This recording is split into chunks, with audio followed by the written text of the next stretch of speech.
Hello, I'm Catherine Boyle, Mental Health Ministry Director at Key Ministry. I'm here to talk to you today about an important part of your mental health ministry. It may be the very most important thing that you do, and that is to create the role of a mental health liaison. Now, if your church is interested in mental health ministry, it's probably because you get a lot of requests that have a mental health component, or you suspect that's the case. You may already know that there's a lot of information available to help with mental health needs, but it might feel kind of overwhelming because there's so much information and it's hard to know where to start. It's hard to know how to go from mental health ministry idea to an actual plan or ministry. Well, and that's today what we're talking about, and it's why you need the role of a mental health liaison. In fact, the role of the liaison may be the most important thing that you do as part of your overall mental health inclusion strategy. Now, by the end of this video, you're going to learn what a mental health liaison is and what the primary role is of that person within your church.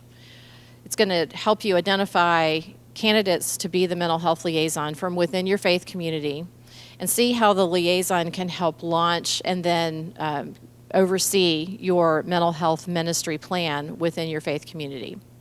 So just so we're all on the same page, we've defined a mental health liaison as an individual responsible for overseeing your church's mental health inclusion strategy. So if your church is just starting a mental health ministry, the liaison is going to work with your church staff and leadership to help develop that mental health ministry. Well, you're probably thinking about, what kind of experience or skill set does this person need? Do I need to pick the person who is an employee in a mental health field right now? Well, maybe, but not necessarily. In fact, you might want to think about people who are outside of the mental health world first, because what you're really looking for is somebody who is an organized self-starter, a person who has worked with a lot of different kinds of constituencies. Well, what do I mean by that?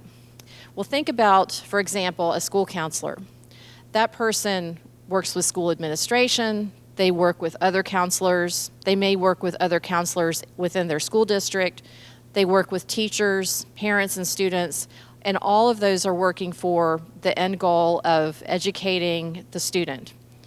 Or you might have somebody in your faith community who has worked in a large corporation and they're a project manager.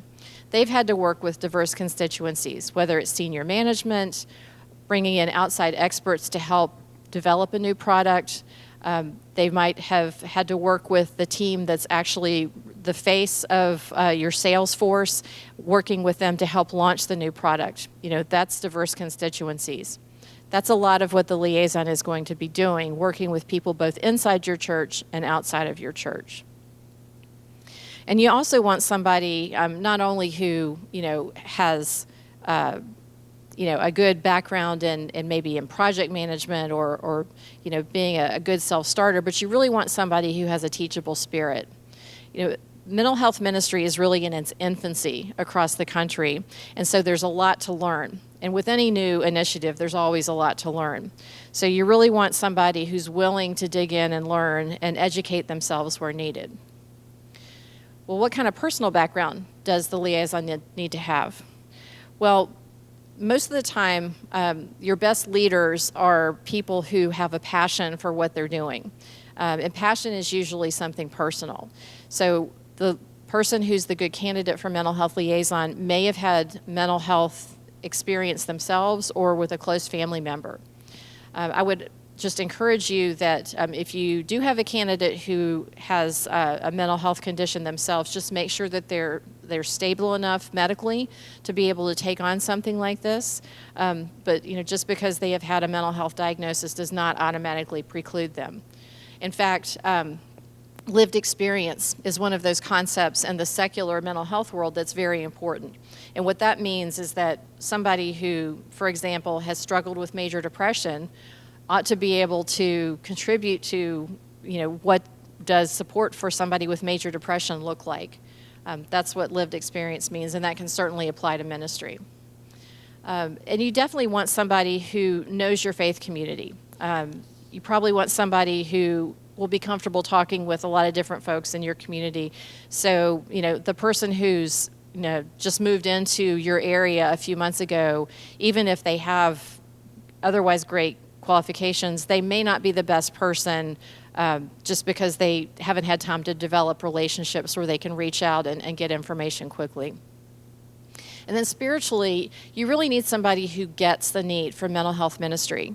So whether it's because they have lived experience, either their own or with a close family member, or maybe they have experienced a debilitating illness within their family that hasn't necessarily resulted in a quick healing. You want somebody who just can readily understand intuitively that mental health ministry is important. You want somebody who is spiritually mature, and maybe they have been in leadership roles already. You want somebody that other people in your faith community are going to say, okay, it makes sense that that person was selected for this role, and they will do a good job. Well, a couple other things to think about. There's a big time commitment whenever anything new is started. I would definitely plan on a good 15 to 20 hours a week for the first, say, 6 months of implementing a church-wide strategy like this. That's a big chunk of time. So you need to think about, who in your church community has that kind of time, who would be willing to do something like this. Think maybe youngish retiree who loves your church community and wants something meaningful to contribute. Or maybe it's a stay-at-home parent who has had a professional background, but they have teens, and they need to be there for their kids, but not on a full-time basis. Those might be good candidates. You might be considering, well, if it's this much work, should we have a lay leader do it, or should it be a staff position? Only you can decide for your church. But think about these things. Can anybody on your staff take on 15 hours additional work each week? Or if not, can you pay somebody for 15 hours of work a week? My guess is probably not, but only you can answer those kinds of questions for your church. So you're thinking about who the person is. You're thinking about how you're going to get this started. So what exactly is he or she going to do? Well, in addition to being the face of mental health ministry in your church, they're going to be the primary point of contact for any questions or referrals that people have related to mental health needs. So, for example, pastors typically field a lot of mental health related requests.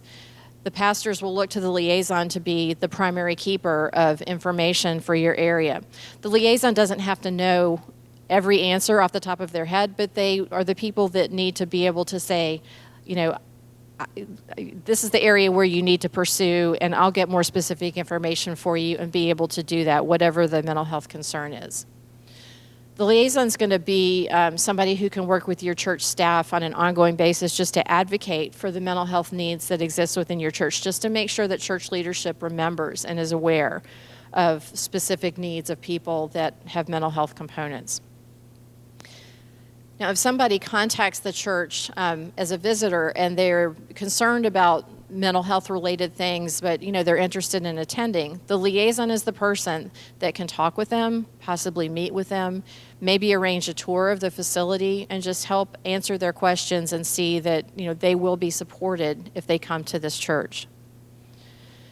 Now, the liaison is also going to be the person who not only is the point person within your church, they're going to be reaching out to different, whether it's local government, nonprofits, those kinds of individuals, just to have that current information. But also, when those people have clients that have a faith community question or a faith-related question, they'll know that the liaison is there, and they're a person that they can go to either to have their clients, consider your church as their new church home, or just to help address any faith questions that arise.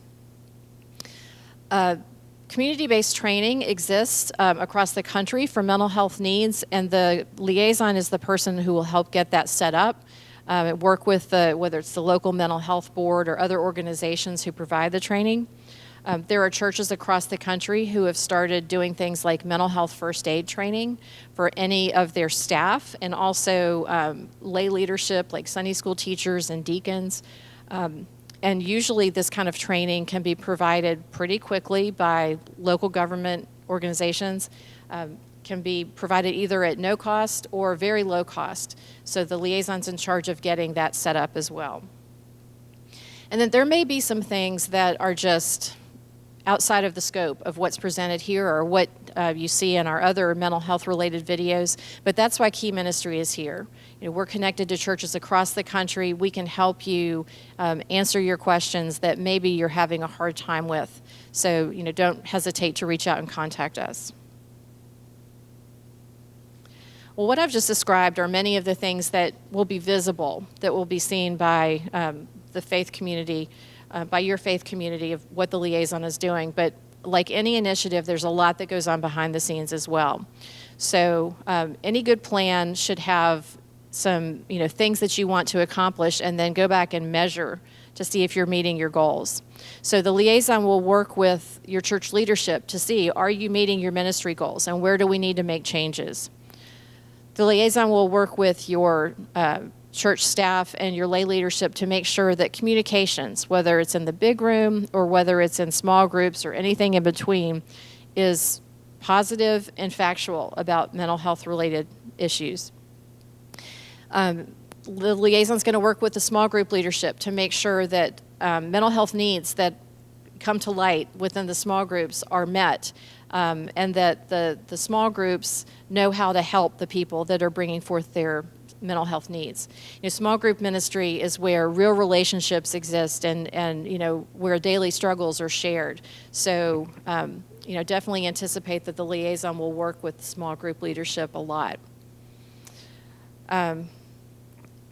Now, you know, many things that I have mentioned are subjective enough, or objective enough, that, you know, they can definitely be measured, whether it's participation rates or you have a series of messages in your large group and, you know, what's the response to that. But there are other things that are more subjective and that may be a little bit more difficult to measure, like, do people feel equipped to help someone who comes to them with an unmet mental health need? That's why it's important to, as best you can, try to capture through surveys what people, you know, how they are handling mental health requests on an ongoing basis, you know, after they've received training or once the church has begun being inclusive about mental health, meeting mental health needs. So, you know, mental health ministry is different from some other things your church may be doing because it's more about changing cultural perception than it is just about you know, slapping on a new program. But really, you know, as people get factual information and learn more about the reality of mental health issues, people will be getting to get help faster. And so that's really, you know, one of the main goals of doing something like mental health ministry. So again, you know, it's not just one person, it's not just a program, it's really a cultural change to help care for people who are struggling with something that, you know, maybe they haven't, you know, gotten care for from their church community before. So we have lots of good resources on the Key Ministry website, lots of other information about how to set up your mental health ministry. I encourage you to also read Dr. Gersovich's book, Mental Health in the Church.